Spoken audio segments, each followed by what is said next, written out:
hammaga. Siz hech samuraylar haqida eshitganmisiz? Birinchi videomiz samuraylar haqida.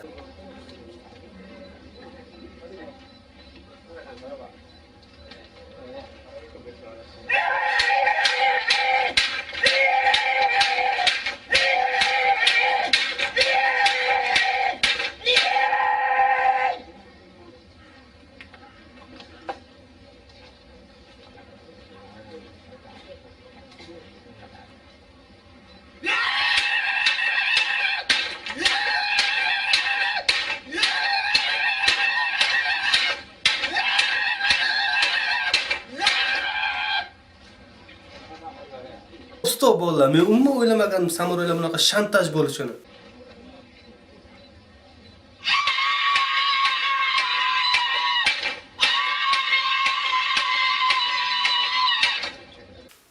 Ha, endi tushundim. Axir ular haqiqiy qilichda emas, oddiy tayoqlarda urushyapti-yu. Hozir esa dunyodagi eng kuchli samuray Chorniy Poyez o'zini ko'rsatadi. U bir urganda dunyoni lahzaga so'veradi. Tomosha qilamiz.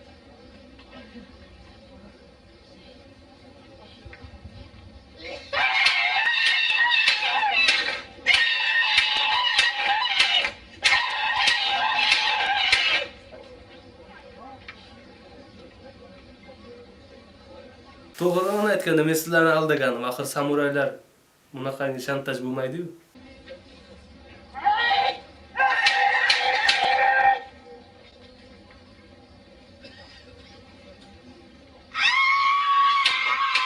Ular shoshilinch xabar. Sirlonjon degan etim yo'qolib qoldi. Iltimos kimdakim o'sha etni ko'rib qolgan bo'lsa, mana shu nomerga telefon qilinglar. Sizlardan iltimos va kutaman. Alo? Alo. Da? Sirlonjon sani etingmi? Ha, mana etim. Men topib oldim. Telefoningga video jo'natdim, ko'r. Video? Da.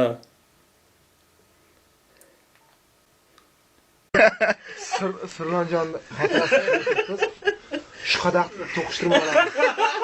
O'rislardan estardim. Har kimni ham kuchugini bevafolikdan Xudoning o'zi asrasin. So'yib ketmasin.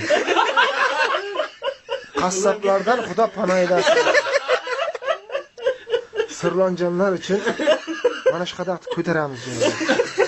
Sirlonlarga bag'ishlangan qo'shig'imiz bor. Bir kuflet.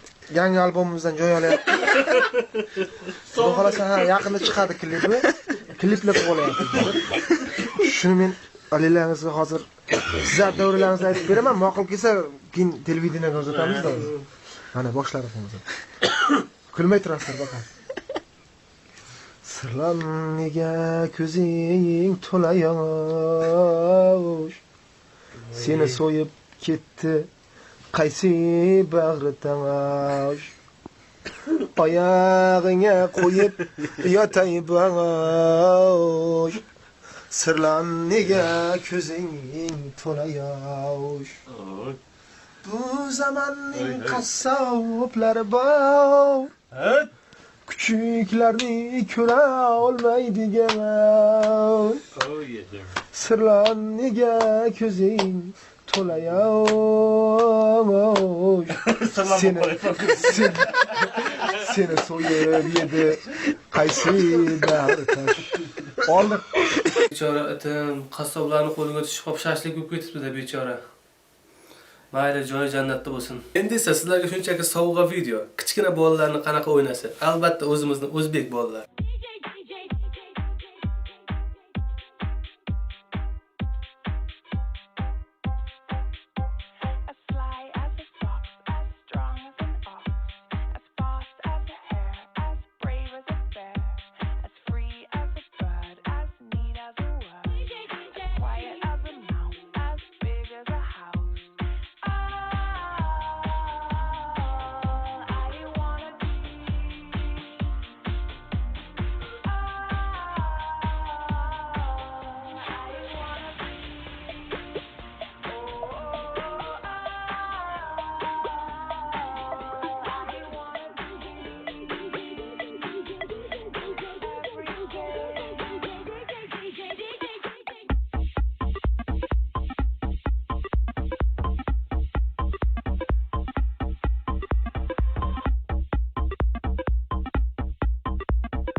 Hammaga xayr, sog' bo'linglar. Shunchaki bu parodiya edi. Surxon shouda yana ko'rishguncha.